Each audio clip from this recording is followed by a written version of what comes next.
Audio Jungle.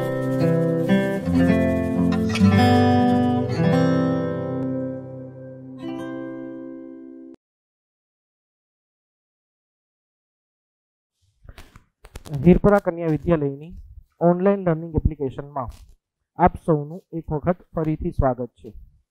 ધોરણ 12 English, તેમાં grammar અને ગ્રામરની અંદર આપણો જે ટોપિક ચાલુ છે તે લેંગ્વેજ ફંક્શન્સ. ખૂબ જ અગત્યનો ટોપિક, કારણ કે બોર્ડની પરીક્ષામાં 12 માર્કની અંદર આ ટોપિક પૂછાય છે, અલગ અલગ જગ્યાએ, અલગ અલગ સ્વરૂપમાં. એટલા માટે તેનું આજે એક ખૂબ જ અગત્યનું ફંક્શન, જે ઘણી બધી વાર પૂછાઈ ગયેલું છે, ઘણી બધી વાર આવવાની સંભાવના પણ ખરા, એટલે એવું જ એક ફંક્શન આજે આપણે લેશું. તો શરૂ કરીએ. Function showing reason. નામ પ્રમાણે જ ગુણ છે, કારણ દર્શાવવું. કોઈ પણ વાક્યની અંદર જ્યારે કારણ દર્શાવવાની વાત આવે ત્યારે આ ફંક્શનનો ઉપયોગ કરવામાં આવે છે, જેનું નામ છે શોઈંગ રીઝન. તેને લગતા જે કીવર્ડ છે, ફંક્શનને લગતા જે કીવર્ડ છે તે આપણી આગળ ક્યાં છે, તો કે સૌથી પહેલા તો ખૂબ જ બેઝિક કીવર્ડ છે બીકોઝ નામનો, કે જે ખૂબ જ ઘણા બધા વર્ષોથી આપણી સામે આવે છે કોઈ ને કોઈ સ્વરૂપે. કોઈક વાર સંયોજકના સ્વરૂપે આવે, કોઈક વાર આપણે ફંક્શનના સ્વરૂપમાં ધોરણ 9 ની અંદર પણ જોઈ ગયા છીએ. તો આ રીતે અલગ અલગ પ્રકારે આપણી સામે શબ્દ છે તે આવતો હોય છે. ત્યારબાદ છે બીજો શબ્દ બીકોઝ ઓફ.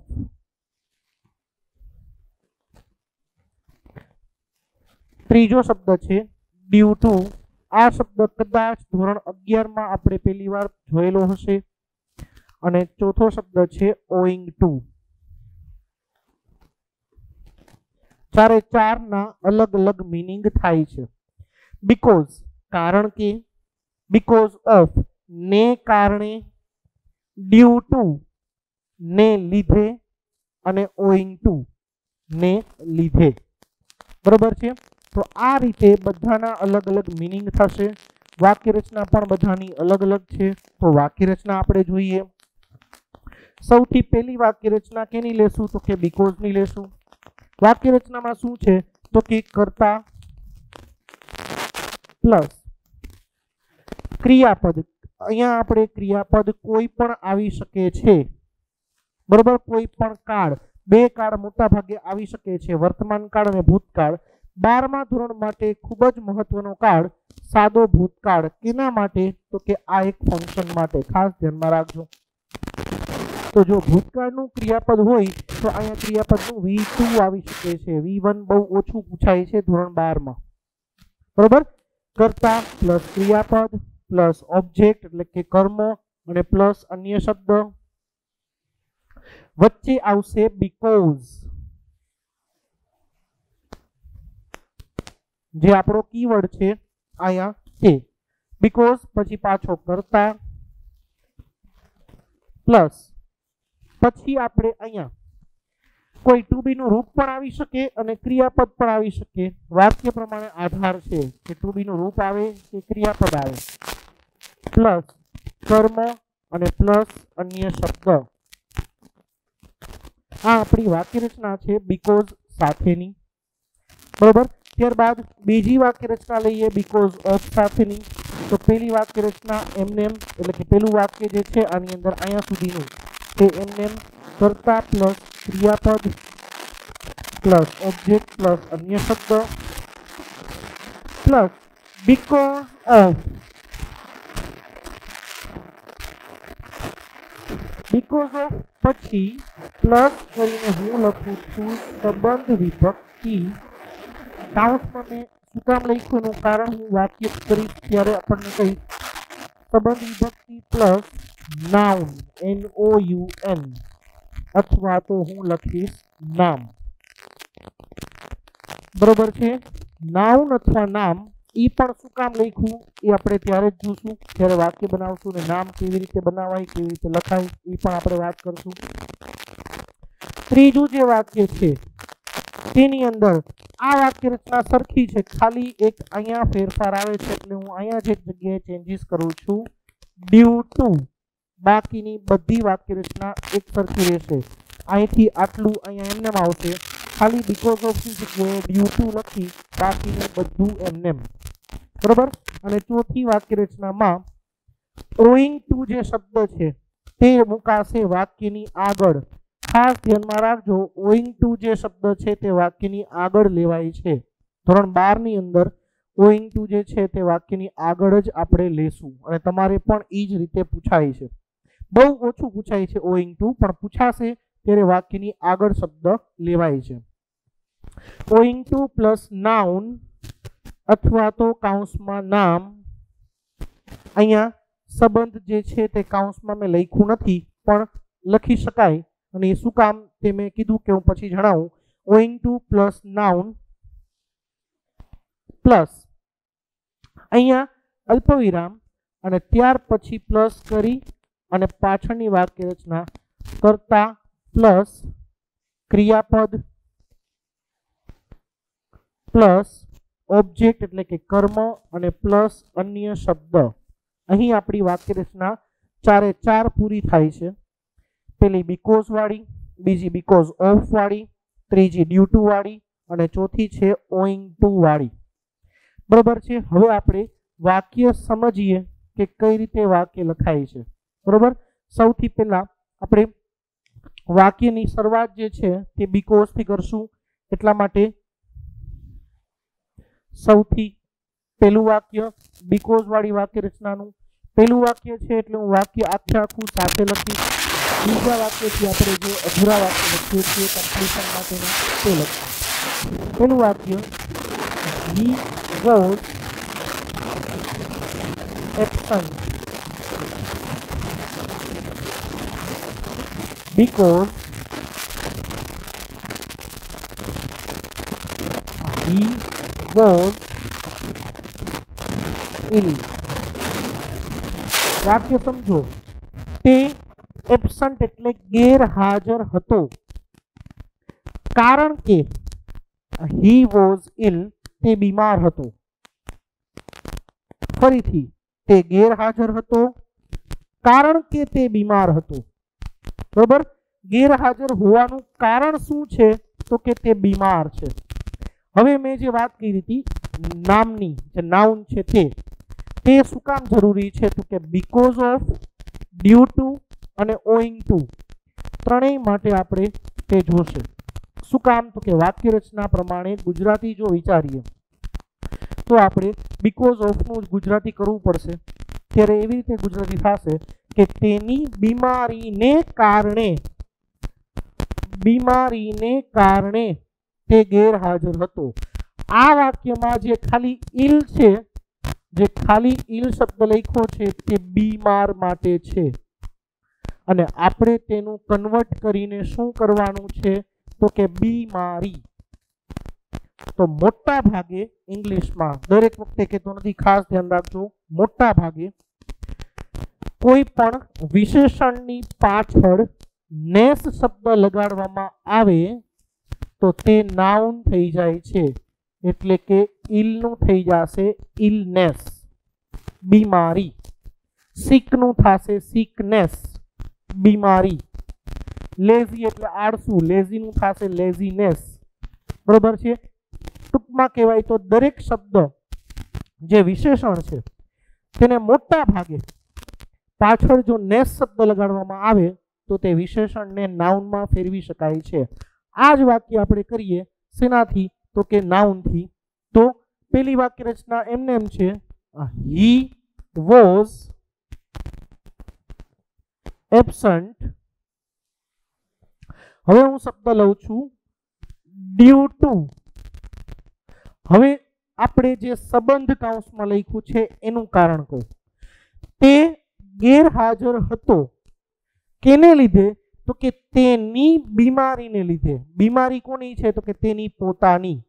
તો તેની બીમારી એટલે જે કર્તા છે તેનું આપણે સંબંધ વિભક્તિનું રૂપ લેશું. આ હી જે કર્તા છે તેનું સંબંધ વિભક્તિનું રૂપ શું થશે તો કે હીઝ થશે. તો આપણે અહીંયા લેશું ડ્યુ ટુ હીઝ ઇલનેસ. અહીંયા આપણું વાક્ય પૂરું. બીજી વાર કરતા લખવું પડશે નહીં, खास ध्यान में राखजो, कारण के आपणे कर्तानुं संबंध विभक्तिनुं रूप लई लीधुं छे एटले कर्ता बीजी वार लखवुं नहीं पड़े, टू बी नुं रूप बीजी वार लखवुं नहीं पड़े। बरोबर छे। आने आ वाक्य हवे आपणे बिकॉज ऑफ थी करवुं होय तो पण थई जशे ही वॉज एब्सेंट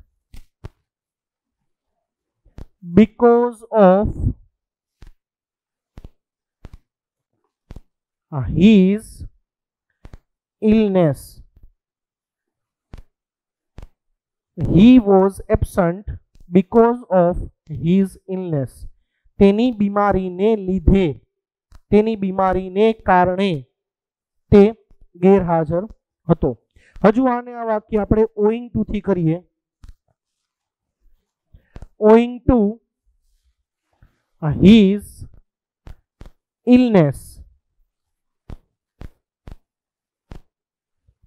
पहलू वाक्य छेले he was absent,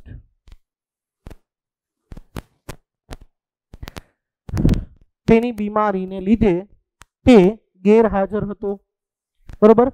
वाक्य समझो ध्यान थी, वाक्य की रचना प्रमाणे ज चारे चार वाक्य में लखेला छे। बरोबर। आ खाली आपणे एक सैम्पल नु वाक्य लख्યું। हवे बीजू वाक्य लखीए छीए आपणे अधूरू वाक्य। बरोबर। અને તે હું લખું છું she could not run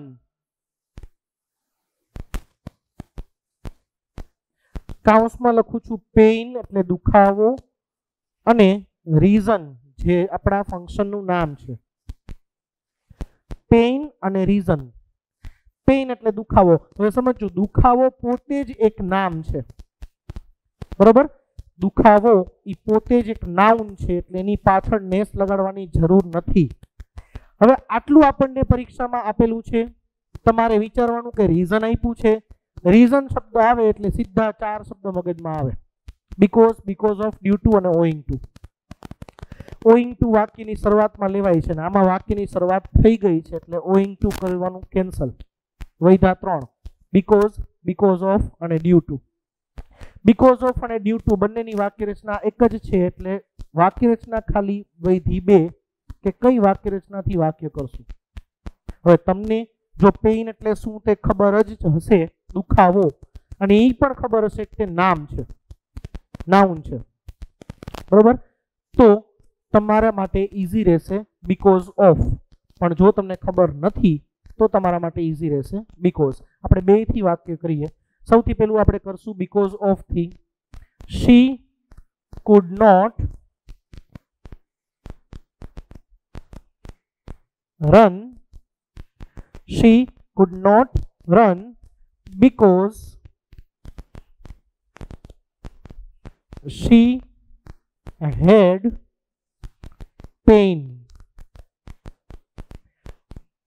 तेणी दौड़ी शकती न हती कारण के तेने शुं हतो तो के दुखावो हतो। दुखावो में कीधुं नाम छे એટલે આપણે તેનું ક્રિયાપદ કરવા માટે હતો શબ્દ ઉમેર્યો અને તેના માટે આપણે શબ્દ લખ્યો હેડ। બરાબર। હવે આને આ વાક્ય આપણે બીકોઝ ઓફ થી કરીએ। she could not run because of। હવે જુઓ સંબંધ વિભક્તિ નું રૂપ she નું સંબંધ રૂપ શું થશે તો કે her, અને her પછી પેઇન શબ્દ એમને જ મૂકી દેવાનો છે કેમ કે પોતે જ નાઉન છે એટલે because of her pain। આ આપણું વાક્ય કમ્પ્લીટ। બરાબર। she could not run because of her pain, તેણીના દુખાવાને લીધે ને કારણે તે દોડી શકતી ન હતી। બરાબર। ત્યારબાદ વાક્ય નંબર 3 જોઈએ। he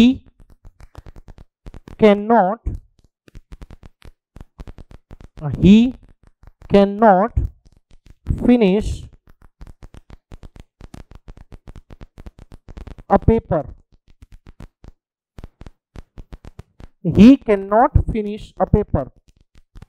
તે પેપર પૂરું કરી શક્યો ન હતો. શું કામ? વાક્ય અહીંથી અધૂરું છોડીએ અને કૌંસમાં લખીએ એક તો રીઝન જે આપણા ફંક્શનનું નામ છે અને બીજું બાજુમાં લખીએ છીએ ટાઈમ. ટાઈમ એટલે સમય. સમય પણ શું છે તો કે એક નામ છે, નાઉન છે. બરોબર. he cannot finish a paper. મેં તમને કીધું હતું કે મોટા ભાગે ભૂતકાળમાં પૂછાય છે, પણ આ વાક્ય વર્તમાન કાળમાં મેં લખેલું છે. બરોબર. તમારે કંઈ લાંબો ફેરફાર કરવાની જરૂર નહીં પડે. જો બીકોઝ થી વાક્ય કરો ને તો ફેરફાર કરવો પડશે, બાકી બીકોઝ ઓફ કે ડ્યુ ટુ થી કંઈ ફેરફાર કરવાની જરૂર નથી. આપણે વાક્ય કરશું ડ્યુ ટુ થી. તો he cannot finish a paper. અહીંયા હું લખું છું વાક્ય એમને એમ, he cannot finish a paper. હવે હું લખું છું ડ્યુ ટુ.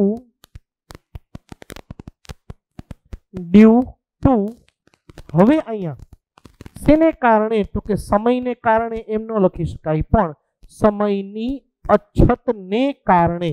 અછત એટલે ઓછો સમય હોવો. બરોબર છે. સમયની અછતને કારણે. અછતને કહેવાય છે લેક, LACK. તો આપણે લખીએ due to lack of time. સમયની અછતને લીધે તે પેપર પોતાનું પૂરું કરી શક્યો નહીં. બરોબર છે. Due to lack of time આખાનું ગુજરાતી છે સમયની અછત, એક નાઉન છે.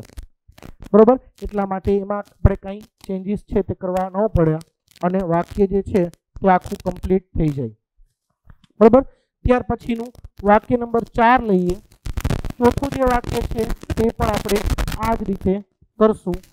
પાઠમાંથી લઈએ. બરોબર. એડજસ્ટમેન્ટ જે પાઠ છે તેમાંથી નાના imprisoned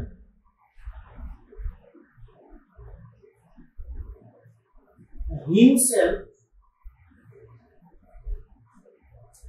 in a room. Nana imprisoned himself in a room. વાક્ય અધૂરું. કૌંસમાં શબ્દ લખીએ, ફંક્શનનું નામ, રીઝન અને અલ્પવિરામ કરી અને બાજુમાં શબ્દ લખીએ છીએ અપસેટ.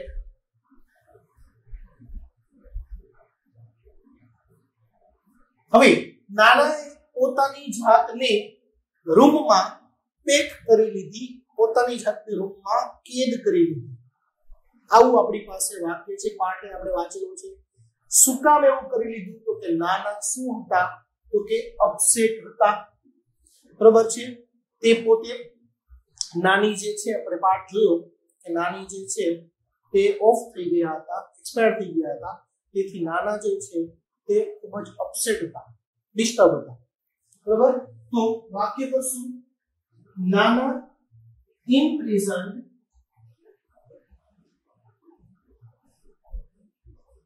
himself because પછી કરતા he was ભૂતકાળ માટે લેક્ચર આવશે upset. Nana imprisoned himself because he was upset. વાક્ય કમ્પ્લીટ. બરોબર છે. ત્યાર પછી પાંચમું જે વાક્ય છે તે હવે આપણે લઈએ. વાક્યની અંદર ખાસ શું કરશું તો કે વાક્ય છે તે ઓઈંગ ટુ થી બનાવશું.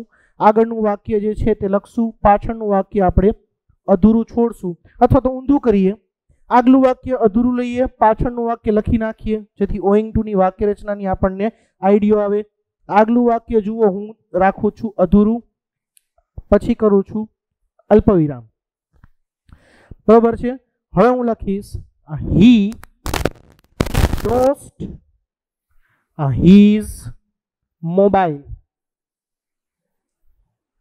કૌંસમાં he lost his mobile, કૌંસમાં રીઝન જે આપણા ફંક્શનનું નામ છે અને અલ્પવિરામ કરી અને હું લખીશ કેરલેસ. કેરલેસ એટલે કાળજી વગરનો, બરોબર, સાવ જેને કહેવાય ને બે જવાબદાર, બરોબર, તો તેને કહેવાય છે કેરલેસ.